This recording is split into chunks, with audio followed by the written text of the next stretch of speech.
इसके पीछे रीजन क्या है, इस पे तो मैं बाद में आऊंगा, ये मैं बताऊंगा आपको क्यों हो रहा है। नहीं तो ये जायनिस्ट लोग, ये शैतान के पुजारी, ये दुनिया हमें खा जाएगी। नबी करीम सल्लल्लाहु अलैहि वसल्लम फरमाते हैं, पता क्या है? कहते हैं दुनिया की मोहब्बत और मौत से इनकार। आपको ना एक महदूद रख दिया कमरे के अंदर, जो इंस्टाग्राम पे होगा आप वही सोचोगे और वही करोगे। आप खुद से कुछ नहीं कर रहे हो, आपकी सोचें जो है ना उन पे लॉक लग गया हुआ है। इसके पीछे CIA और बड़े बड़े जायनिस्ट लोगों का हाथ था। मैं बस आप लोगों की ना गैरत जगाने आया हूँ। तो एक बार फिर कुरान पाक को शहीद कर ही दिया गया। दोस्तों ये लोग आए दिन कुरान पाक को शहीद करते हैं। दोस्तों मैं यहाँ पे ये वीडियो इसलिए नहीं बनाने आया हूँ कि मैं ये बताने आया हूँ कि वहाँ शहीद हो गया, वो हम सब जानते हैं। मैं बस आप लोगों की ना गैरत जगाने आया हूँ कि हम इतने, मैं अपनी भी बात करूँ, हम इतने बेगैरत हो चुके हैं ना, हमें फ़र्क ही नहीं पड़ रहा है कि क्या हो रहा है दुनिया में, क्या नहीं हो रहा है। दोस्तों एक सलमान करके एक बंदा है, वो कुछ साल पहले ही स्वीडन में आया था। स्टॉकहोम वहाँ की सबसे बड़ी मस्जिद है, उसके बाहर वो खड़ा होता है और कुरान पाक को हाथ में लेता है और उसको जला देता है। मीडिया वहीं होती है, पुलिस वहीं होती है, वो सब देख रहे होते हैं और इस चीज़ को वो अंजाम देते हैं। दोस्तों वो क्यों होता है और इसके पीछे रीज़न क्या है, इस पे तो मैं बाद में आऊँगा, ये मैं बताऊँगा आपको क्यों हो रहा है। मैंने इसके बारे में काफ़ी रिसर्च किया, वो मैं आपको बताऊँगा वो क्यों हो रहा है। इसकी सबसे बड़ी वजह वही है। दूसरा सोशल मीडिया और तीसरा इस्लाम। ये मैं 3 चीज़ों के जवाब आपको दूंगा। सबसे पहले मैं कवर करता हूँ सोशल मीडिया। दोस्तों आज एक छोटा सा बच्चा होता है ना, वो अगर बड़ा हो जाता है ना तो वो यही चीज़ें देख देख के बड़ा होता है कि इंस्टाग्राम पे इस वक्त क्या ट्रेंडिंग में है, अगर वो कोई कर रहा है तो मैं क्यों ना करूं। दोस्तों उसे ये पता ही नहीं है, ना ही उसके बेवकूफ़ माँ बाप ने उसको ये सिखाया कि भाई इसके अलावा कोई दुनिया है। जिसने इंस्टाग्राम बनाया ना, जिन्होंने ये सब प्रोग्रामिंग की है, उन्होंने आपको ना एक महदूद रख दिया कमरे के अंदर। जो इंस्टाग्राम पे होगा आप वही सोचोगे और वही करोगे। आप खुद से कुछ नहीं कर रहे हो, आपकी सोचें जो है ना उन पे लॉक लग गया हुआ है। आप कुछ करना ही नहीं चाहते कुछ, क्योंकि आप महदूद हो चुके हो। गंदे मीम्स देख के, डबल मीनिंग्स जो होते हैं मीम्स वो देख के, ये सब चीज़ें, छोटी छोटी चीज़ें देख के ना आप पागल हो चुके हो। आपका दिमाग सेंसेस काम ही नहीं करते कि हम क्या किन चक्करों में पड़े हैं।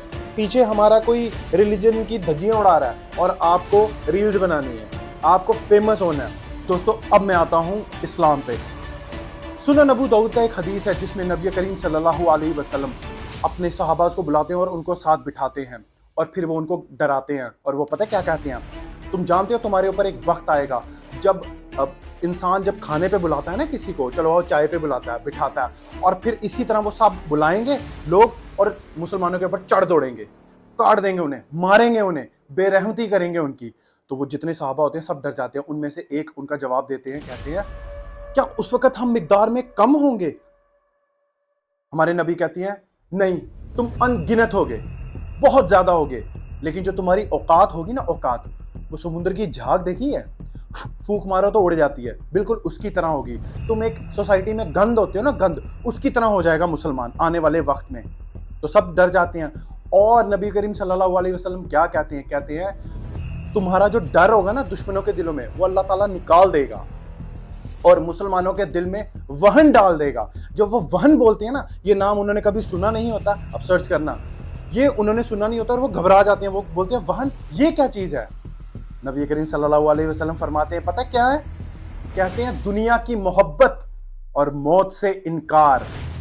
आज क्या वो नहीं हो रहा? आप इसको जरा गौर करें कि आज ये नहीं हो रहा है। दुनिया से कितनी मोहब्बत है हमें, कितनी ज्यादा मोहब्बत है, और मौत से हम कितना इनकार करते हैं, भूल ही गए हैं उसको, और दुनिया ही दुनिया बिठाए बैठे हैं अपने दिल में। अगर आप जानते हो OIC करके हमारी एक ऑर्गेनाइजेशन ऑफ इस्लामिक कॉपरेशन करके एक हमारी एक मतलब तंजीम है मुस्लिम कंट्रीज़ की, उसमें सारी मुस्लिम कंट्रीज़ इकट्ठी होती हैं और देखती हैं कहाँ पे मुसलमानों के साथ ज़्यादती हो रही है या कुछ गलत हो रहा है, तो वहाँ बोलती हैं। दोस्तों अब तो वो नाम की रह गई है, काम तो उसने कुछ किसी के आना नहीं है। लास्ट मीटिंग OIC की जो हुई थी वो हुई थी 1974 में, और वो पाकिस्तान के भुट्टो साहब ने वो मीटिंग ऑर्गेनाइज कराई थी पाकिस्तान में। दोस्तों उसमें सारी बड़ी बड़ी पर्सनालिटीज़ को बुलाया गया था जो उनके मेंबर्स थे। शाह फैसल को बुलाया गया, गद्दाफी को बुलाया गया, यासिर अराफात को बुलाया गया। दोस्तों इन सब से डिस्कस हुआ था, ये मौका आ गया है हम मुसलमानों को इकट्ठे होने का, नहीं तो ये जायनिस्ट लोग, ये शैतान के पुजारी, ये दुनिया हमें खा जाएगी। दोस्तों आप जानते हैं उस मीटिंग का क्या हुआ था? वो जितने बड़े बड़े प्रोमिनेंट लीडर्स थे उन सब का असैसिनेशन हो गया था, सब मारे गए थे। और अगर आप सर्च करेंगे आपको खुद पता लग जाएगा इसके पीछे CIA और बड़े बड़े ज़ायनिस्ट लोगों का हाथ था। दोस्तों अब मैं इसकी तीसरी बुनियाद पे आता हूँ कि क्यों हुआ। दोस्तों वो है इसकी डार्क साइड। दोस्तों अगर आप सर्च करेंगे गूगल में कि स्वीडन का किंग कौन है तो वहां पे उसका नाम आएगा किंग कार्ल 16 गुस्ताव। और ये जो लोग हैं ये रॉयल हाउस से बिलोंग करते हैं, मतलब ये इलीट फैमिलीज हैं। और अगर आप इलीट फैमिलीज को नहीं जानते, ये तब से लेके 1997 तक ये सारे कौन थे, रॉयल हाउस के बंदे थे, मतलब ग्रैंड मास्टर्स थे। और ग्रैंड मास्टर्स कहाँ के होते हैं, फ्री मेसन्स। ये लोग फ्री मेसन्स थे। फिर उसके बाद इनका नाम आता है king Carl 16 Gustaf is the high protector of the Swedish order of Freemasons। और फिर ये बंदा कहता है कि मैं और जितने भी ये जो बंदे हैं फ्री मेसन्स हैं मैं उनको प्रोटेक्टर हूँ, बट मैं मेसन नहीं हूँ। यानी उनको प्रोटेक्ट कर रहा है, उनकी आइडियोलॉजी फॉलो कर रहा है, लेकिन ये मेसन नहीं है। और अगर आप आगे देखते हैं तो इसने बाथ नाम का एक पैलेस भी बनाया है स्टॉकहोम में। अगर आप यहाँ पढ़ते हैं bath palace in Stockholm and impressive building from 666 and carefully extended इन 1874। लो जी, इन्होंने बताया कि 666 में इन्होंने एक बाथ पैलेस भी बनाया। अब आपको तो पता है 666 कब यूज होता है, अगर आपको नहीं पता मैं यहाँ पे वीडियो दे देता हूँ, मैंने उस पर बनाया हुआ है कि 666 किसका नंबर है। ये एक शैतानी नंबर है और ये जो लोग शैतान की पूजा करते हैं वही ये नंबर जान जान के हमारे सामने एक्सपोज करते हैं एक सबलिमिनल मैसेज के तौर पे, ताकि हमारे दिमागों में ये फिट हो जाए। आई एम श्योर कुछ ऐसे मुसलमान भी हैं जिनको ये तक नहीं पता होगा कि ऐसा सब कुछ हुआ भी है, मतलब इतने बेगैरत मुसलमान भी हैं।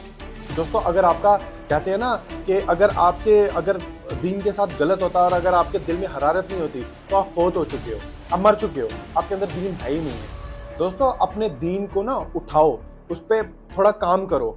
जैसे आप अपनी लाइफ बनाने में काम करते हो ना, अच्छे से अच्छी स्कूलिंग करते हो, कॉलेजेस अच्छे होने चाहिए, आपके कोचिंग अच्छी होनी चाहिए, उसके बाद आपको एक जॉब चाहिए, उसमें आपकी वाह वाह हो, दुनिया आपकी वाह वाह करे, सब सल्यूट मारें आपको। दोस्तों लानत है ऐसी चीज़ों पे। अगर आपका रिलीजन कोई धज्जियाँ उड़ा रहा है ना, तो आप अगर ये चीज़ बनाए बैठे हो ना तो लानत है आप जैसे लोगों पे और आप जैसी सोच पे। अगर आपसे कुछ नहीं होता यार, एटलीस्ट इतना तो कर दो यार, कुरान अल्लाह का कलाम है, इतना ही कर दो। खाली आप एक वीडियो बना के इतना सा कर दो कि आई कंडेम्ड, और ये सब बंद होना चाहिए। किसी के साथ ऐसी बदतमीजी या फिर किसी रिलीजन के साथ ऐसा हाल नहीं होना चाहिए। दोस्तों बस इतना ही, वीडियो लंबी नहीं करना चाहता मैं ज़्यादा। अब फिर मिलूंगा मैं आपसे एक और नई वीडियो में एक और नए टॉपिक के साथ। तब तक अपना बहुत सा ख्याल रखिएगा, और अगर ये वीडियो आपको अच्छी लगी हो तो प्लीज़ मेरे चैनल को जाते जाते ज़रूर सब्सक्राइब करें। Thanks for watching this video. अस्सलामु अलैकुम वरहमतुल्लाहि वबरकातुहू।